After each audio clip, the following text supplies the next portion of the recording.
Hi there, welcome back to another episode of Social Media Manager Confidential. If this is your first episode, hey, happy to have you here. Thank you so much for tuning in. And if you're a punchy and you're coming back every single week, I want you to know that I appreciate you so much and I hope you're having an amazing week. Today, I am excited because I got to chat with Tomisin of 26 Digital. Love following her on Instagram, love her podcast. If you're not familiar, Tomisin is a seasoned social media strategist and the owner of the digital agency 26 Digital. With a background in multinationals, she has worked in social media for almost a decade before venturing into building her own agency, which primarily works with product-based businesses and memberships across various verticals, ranging from beauty to wellness to finance. One of Tomi's specialties lies in being transparent about her own social media journey. She understands the challenges and triumphs of establishing a successful online presence and openly shares her experiences to inspire and guide others. Through her transparency, she aims to show that social media can be an integral part of your business growth.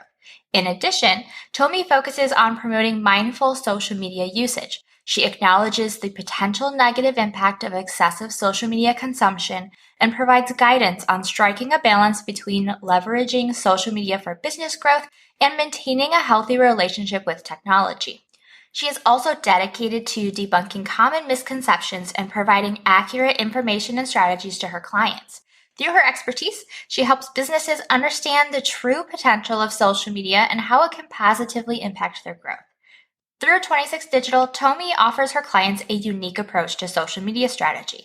With her transparent journey, focus on mindfulness, and dedication to dispelling myths, she helps businesses see the value of social media as an integral tool for their success. So here's my chat with Tomi.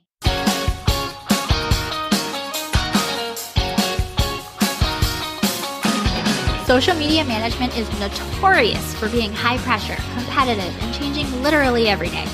Which is why it isn't surprising that most social media managers get burned out within the first 2 years. So how do you keep going? How do you stay up with the latest updates, protect your mental health, and build a successful social media management business that supports your lifestyle goals? Whether that's working from home with your kiddos or jet-setting around the world, that's what this show is all about. Welcome to Social Media Manager Confidential. I'm Shantae Gorman, founder of a 6-figure social media management agency and mentor to social media managers. And I'm here to dish on the ins and outs of the social media management world without any of the gatekeeping that can come along with it. You'll learn, you'll laugh, and you'll leave each episode inspired. Let's dive into today's episode.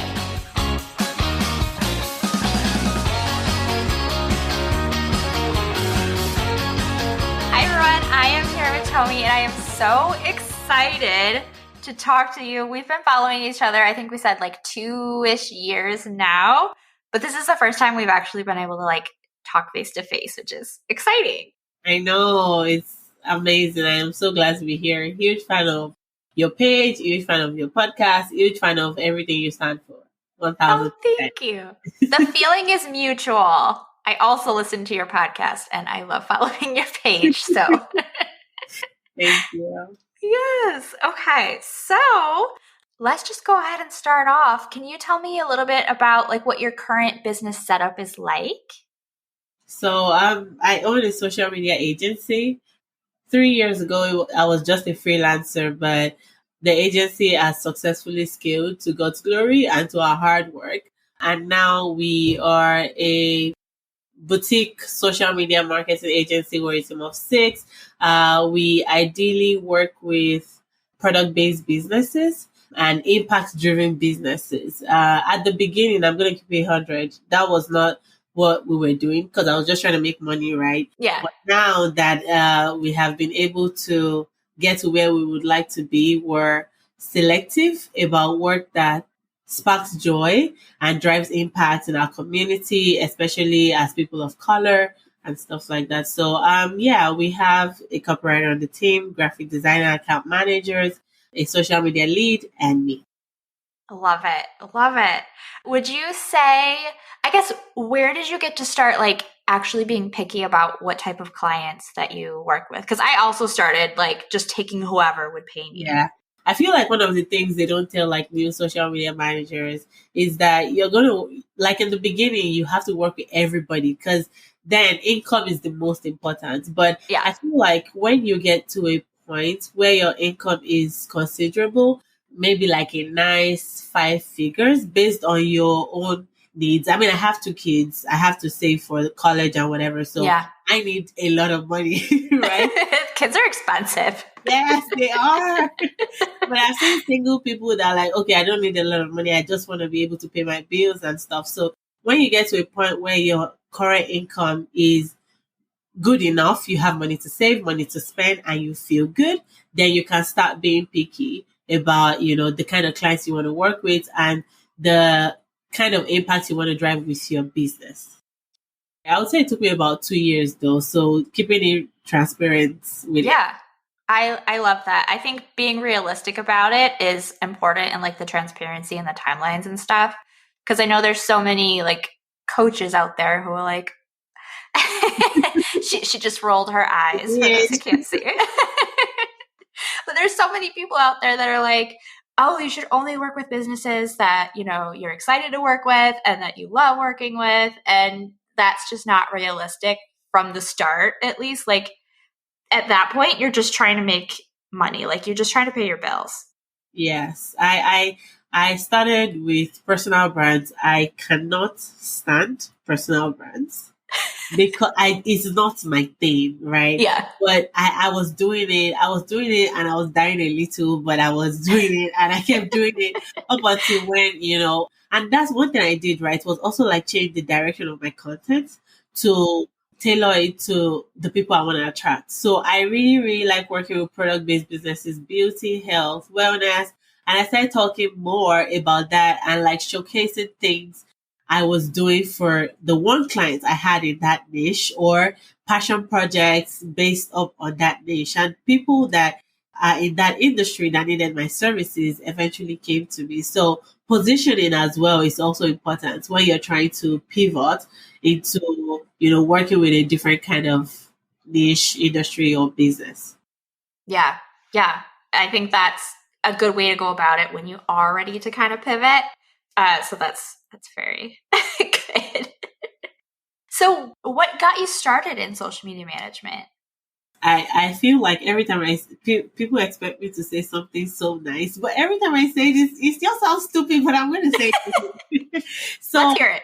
when I was done with college, I grew up in Nigeria before I moved to the States like 6 years ago. And in Nigeria, when you're done with college, you have to like serve the country. So it's called youth service, where they send you to like another city and you work it's like cheap labor, really. So you work for the government.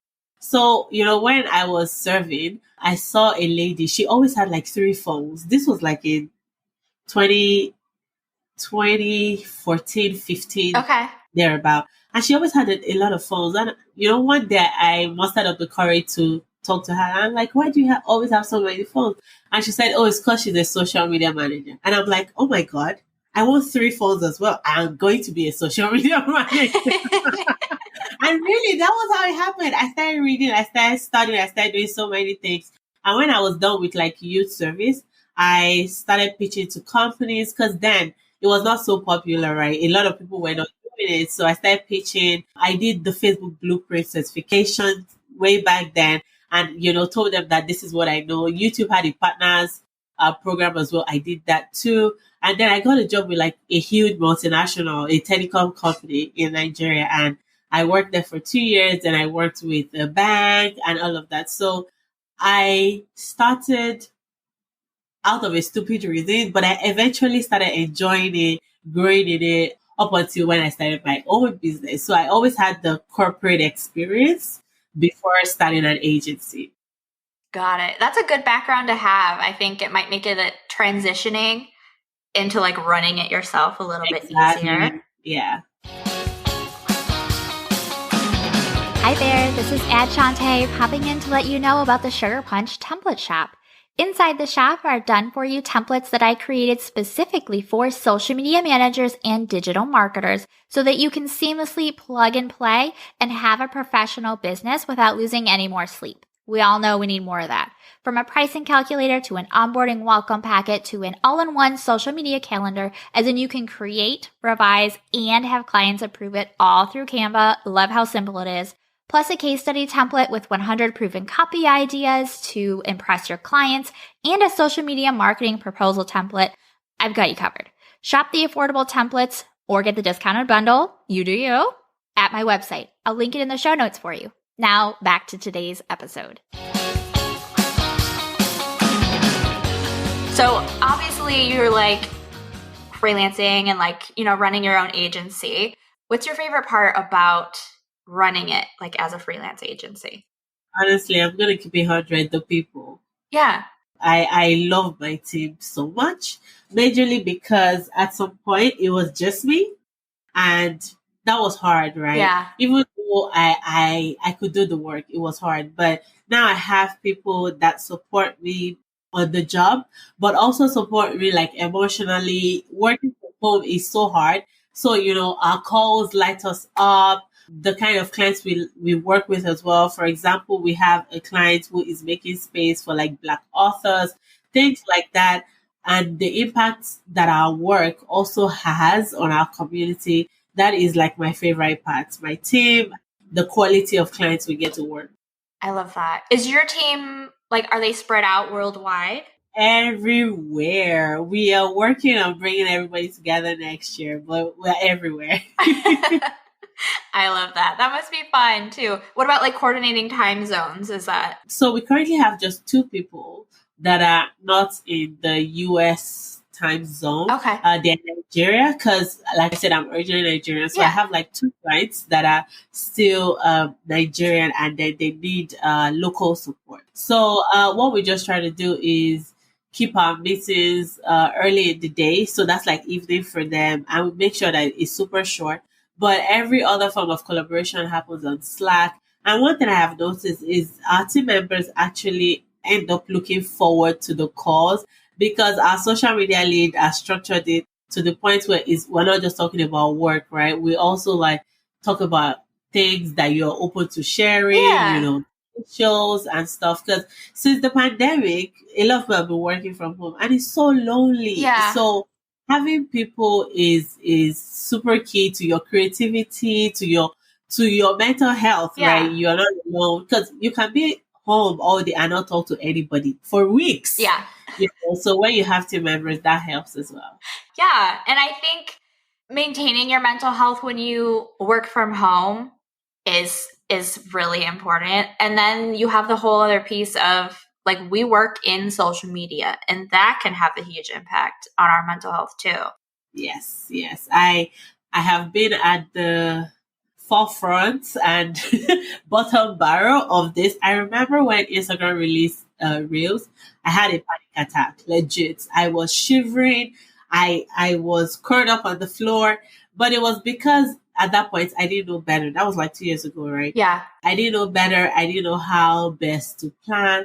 I was allowing their updates to affect me, affect my clients. I was overthinking it. Yeah, basically. So I am grateful to say that I have grown to the point where updates are just updates, right? We're thinking of working, our clients work holistically, with a strategy. And whatever Mosteri and his gang decides to do does not affect me. It doesn't make me change a thing. It's an update. Okay, we'll see where we go from there. Especially because most updates are always half-baked, right? Yeah. It's here, but it's not well done and it affects nothing. So protecting your mental health when you're working in social is something that is not negotiable and people should definitely not take for granted.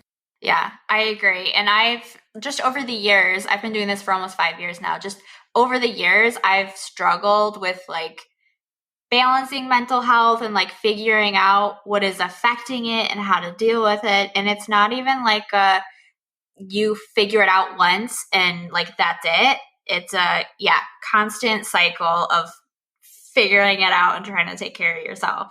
Absolutely. I feel like one of the ways that I have found that works for me is actually checking in with myself. So, for example, I wake up in the morning and I'm feeling anxious. Why am I feeling anxious? Is it because of a meeting I have? or is it because of something that is not done? Okay, so what can I do to just fix that situation? Because I have control over it, right? Yeah. If it's the fact that I am oversaturated from content on social, then I can drop my phone. Yeah. If it's the fact that I have a calendar to deliver, then I can do it. Yeah. Why am I wasting my time in anxiety instead of just taking the step, So that's where I'm at, honestly. And it's been working fine. Yeah. I think that a lot of personal growth has to happen in order to be able to step back and be like, why am I feeling this way? And how do I fix it? Or how do I deal with it? So it takes practice. And I don't think you ever perfectly figure it out. There's always something new to learn and something new to try. I agree. Yeah. So I know we talked about your favorite thing about being a freelance agency, but what about favorite thing about social media management? Oh God, I could sing a million songs, but I will start with the fact that the low barrier to entry of the industry, which can be a good and a bad thing. So the low barrier to entry is good because it allows people that have the passion to start. But it also allows people who do not want to grow in it, but just want to make money. And because everybody says it works, they get into it as well. And those mediocre social media managers affect the seasoned one. Yeah. And what I mean by that is, for example, if I am a mediocre social media manager and I'm charging $500 per month for 45 pieces of content in the month, right? And I'm doing the most basic things for you, and you're not seeing result. When you decide to work with maybe Shantae or me, for example, and we are charging you $4,000 or $3,500, you're like, but someone was charging me $500. Yeah. You don't understand that whatever that person was doing was just posted. It was not informed. It was not based on a strategy. It was not based on reading reports or market research or even deep diving into your competitors. Yeah. So a lot of people don't understand the amount of work that social is. Yes. And that's one of my least favorite part of it. Another one is the Instagram gurus that just go on and on and on. Oh my God. I can't decide between the Instagram gurus and the TikTok girls. So the Instagram gurus are the ones that just tell you, oh, post 70 times in a day and you will go viral. Uh-huh. Make sure you go viral. Fantastic. That is it. And then the TikTok girls are the ones that will tell you, oh, you can make 10K in a month. All you have to do is get 10 clients and at the end of the day, go to the beach. It's hard, but it's rewarding. Yeah. But people need to know that they need to put in the work. Yes. And the pandemic made it worse. Everybody just felt like they knew Instagram. An influencer that has gone viral once felt they need to name themselves a strategist. Yeah. So those are my least favorite parts. I feel like recently things are getting better because people are going back to their 9 to 5. And then I feel like the industry is saving the people that actually know their work. Yeah. And the people that don't. Those 2 years have been distinguishing for people. But yeah, I'm excited to see what happens in the next 2 years. Yeah. I think people are wisening up to doing some digging into who they're learning from and do they actually know what they're doing or did they just have one post do really well and how long have they been doing it? And that's one of the things I like about you and your brand. And something I try to do as well is to make people think, know who you're listening to. Don't listen to everybody. Learn to save your advice. Learn to think for yourself, Yeah. So I feel like people like us have created an awakening to a large extent on social to let people know that not all that glitters is gold. Yeah. Yeah. And I think part of that is we both value transparency and being real. It's not just magical industry to get in and everything's easy and you'll make a bunch of money. It's a lot of hard work. Late nights, sacrifices. Yes. I mean, I had a baby last year and that was the point where my agency was really scaling. My baby was born in March and I couldn't work during the day because, babies are like that, right? But every day I was working from 10 to 3 a.m. every day, and that's what they're not going to tell you. The fact that, yes, you have to track a balance. Yes, you have to have working hours, but life will happen, right? For example, school closed yesterday and my son is home. Things like that are thoughts that you have to put in mind while building your business or prioritizing flexibility and stuff like that. Yeah. So when I was first starting, my kids were little too. So like having them home or like trying to cram things in during nap time or working once everybody went in bed, like that was how it was. It wasn't what it is now where I like have set work hours and I have a team. So like if kids are sick or whatever, I can take a step back and they'll step in. But I didn't have that at the beginning. So it was a lot harder. It was. So we are saying all of that to say, if you want to do it right, especially when you're just starting out, you have to work hard. Yeah. And don't give up. I would say probably 2 years is like the mark where people either start to do really well Yeah, or they give up. Like 2 years is like the goal. I agree. 1,000%. Because thinking about it, I feel like at the 2 year mark of my business as well, that's when we blew up and then we had better planning. Yeah. Projections for the business, how much we wanted to make, who we wanted to work with, how we wanted to attract them, all of that. Yeah. And I think sharing that timeline is important. It So is. people know it takes time. It's not like an immediate thing.